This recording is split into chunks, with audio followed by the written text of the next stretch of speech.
Thank you. Thank you. John, if I may call you that. Oh, hi to those people over there. How are you? Thank you, I appreciate it. All right. Hey, everybody. Let's get this part out of the way, as I always like to do. If you want to take a photo, let's do it now.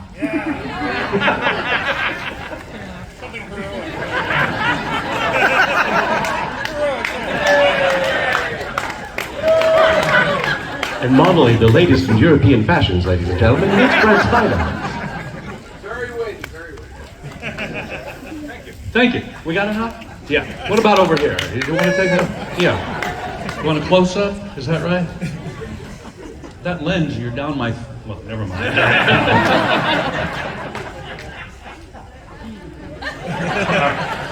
How about over here? Did you guys get a photo? Let me... Sort of out of breath now. Hi. Okay. All right, done. Thank you. Thank you. Thank you. Where's that picture? Get that picture back up. Yeah, there was a picture of me back here. Yeah. Crazy, haven't changed a day. All right, so shall we sit, or do you prefer to lay down? Don't get any ideas. Just a joke, you know. All right. Hi, everybody.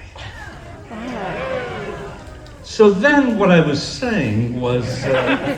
As he paused reflectively. So, John. Brent. What do you got for me? Well, I thought maybe we could start with some, I don't know, how does it make you feel to reprise Dr. Soom's role, or a relative thereof? I'd rather not talk about that. Okay, we're good with that. Then, ladies and gentlemen, that's 10 minutes gone. Are there, do you guys over there, is there monitors or something you can actually see me? Yeah. Oh, good. Where is it? And over there's one too. Technology. Yeah. So what a nice room this is. Wow. What was your question again, John? We could go start with Star Trek Picard and how great it is to reprise Data and a relative of Dr. Soom. Well, John, I'd rather not talk about that. No, what was it? How great it is, or? Well, okay. How does it make you feel? Oh, how does it make me feel? Please share. It makes me feel like a motherless child. No, it makes me feel. It doesn't make me feel anything. It's a really good job, and it makes me feel happy because I'm working. And which I like to do. Not everybody enjoys working, but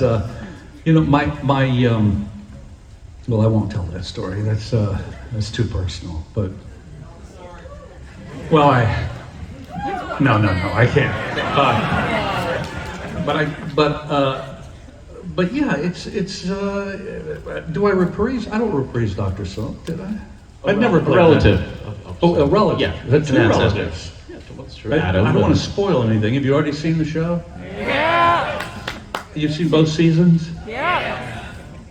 Have you seen the third season? No. Because I'd love to know what happened. No, it was great. It was really fun. It's always fun because I get to hang out with my friends. And in this case, none of us thought we were going to actually be part of the Picard series. Actually, Patrick didn't think we were either. But I kind of knew I was because he told me what the first season was about, and so I was happy to be a part of it because we had some great talent working on that show. I mean, Michael Chabon, maybe the best novelist in the world today, and he was our showrunner and head writer in the first season. Kiva Goldsman in the second season, he, Oscar winner for A Beautiful Mind. I mean, who could say no to that? Plus, the cast, the newer cast of Picard, who were on the second season, were just terrific, really great people, and my favorite, Alison Pill, who's really one of the best actresses in the world, I think, and I worked with her when she was 14. We did a TV movie when she was 14, and I think I was 17, something like that. And, what? Yeah. But, so it was great to work with her again. She's amazing. And all of them were. They're just great folks and really terrific actors. Was there any challenge getting back into the Star Trek mindset? No. No, it really wasn't. I mean, it was surprising when we first started. I know one of the first things we did was the opening sequence where Patrick and I were sitting across from each other playing checkers. Was it checkers? It's so long ago. It was I more know. challenging, wasn't it? Was it?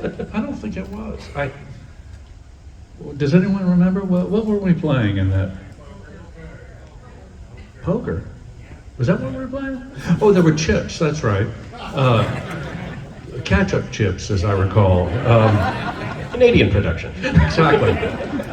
Yeah, no, it was poker, exactly. And we were sitting there, we looked at each other and we went, this is both weird and completely natural all at the same time. There was no distance. It was like we'd finished the day before and then started again, I don't know how many, 20 years, something like that. I guess that's a testament to the caliber of acting. So what was it like working with John Delancey again? I've never cared for him. No, actually, I love working with John. John's just a great actor, and loved the scene that we had together, particularly in the second season of Picard. It was just great, and Jonathan was directing, so it couldn't be any better. And yeah, no, I love John. I actually worked with John before either of us were on Star Trek. We did an episode of The Twilight Zone. I don't know if I have any lines. I think I might have had a line or two. But it was a great gig because, and I didn't meet John, but he was in the episode and so was I. But I remember we started shooting and I had a precious tiny little part. And the director, who happened to be the producer of the show, it stormed. We had an odd rainstorm in California that lasted for days. And so they had to hold us for days and pay us every day. And it was like, this is, may it rain forever. It was great. But I remember John from Days of Our Lives. And do you remember Days of Our Lives? Yeah. Eugene, he was fantastic. I remember watching that show and going, this guy is changing daytime television because he was playing it for comedy, and nobody else had ever done that. They played super serious, but he was really funny and excellent. He and Arlene Sorkin, who played with him, were just fantastic. So as you got into that groove with each other, were there any little jokes or little tricks that you used to play on each other? And I'm asking this from a position of inside knowledge. Oh, really? Yeah, no, we never had jokes. We were a very, very serious bunch of actors who just wanted to ply our craft. And, tell me what you know, because... Well, I remember interviewing with Jonathan Frakes, and he would tell me about some of the jokes that they used to play on each other, like shifting water bottles or changing props up and things like hiding props was a big thing. Did anything like that happen? I don't remember any of that. I really don't. I know it seems, that we were probably practical jokers, but we really weren't. I mean, everyone was funny. To a person, they were really funny. And we were laughing all day long because we were in a room that didn't have any windows, lots of rooms that didn't have windows. And we would have gone mad if we tried to be really serious. And so we were wild. We were just a raucous, laughing, wild bunch. And we were reprimanded for it several times. How do you reprimand a cast for Well, having fun? well, I'll tell you why, because I'm so glad she's doing that. Thank you so much for doing that. Yeah.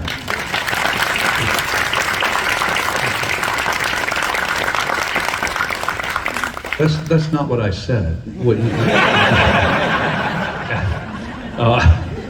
no, but seriously, that's fantastic. And yeah, I'll tell you what happened. We had a director who was a really good director, and what would happen is we'd be loud and laughing and joking about things, and then they would say, "Okay, we're rolling, and we have speed and action." And generally, I mean, early on, it was we would stop with the noise when they said, "Okay, we're rolling," but as time went on, it got all the way to we have speed, which is sound is coordinated, and then we'd stop. And by the time this guy directed, it got all the way to action before we stopped, and he couldn't take it. And he went to Rick Berman, our producer, and he said, incidentally, we're trying to get Rick to come do these things because he has knowledge that we don't have. And there's talk, we're trying to talk him into it. I think he wants to do it, but I think he's a little nervous about it, but I think we're going to get him to do it. And I know he's going to have some really interesting things to say. I mean, not as interesting as me, but he will. Yeah.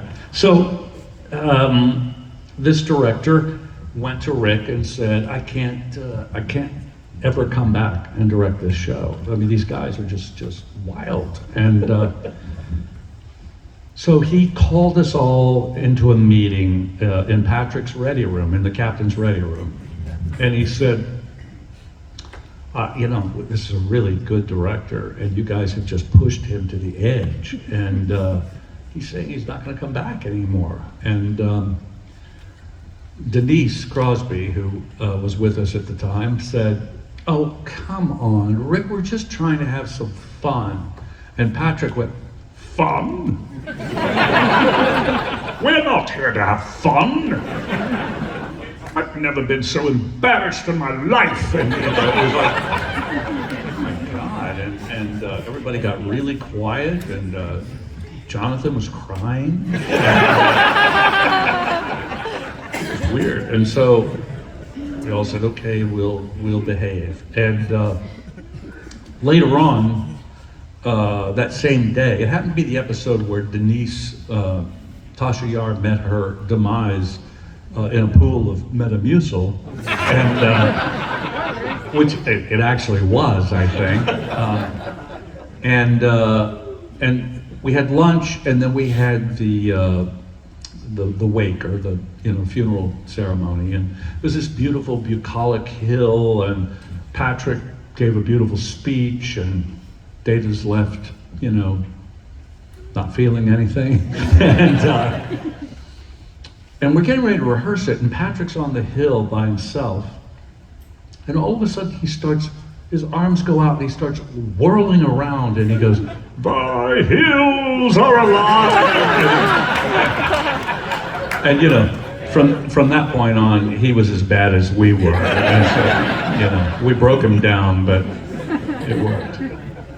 If I could ask you to take a little bit of a time trip and go back to season 4, episode 11. Oh, yeah. Data's. I love the fact that somebody just went, "Oh yeah," and that's Data's day. Oh, okay, yeah. And if you can maybe tell us how that went for you. I mean, all the focus was on Data's character. Oh, as it should be. Yeah, it should be. And I love that episode. Mm-hmm. I mean, it's just.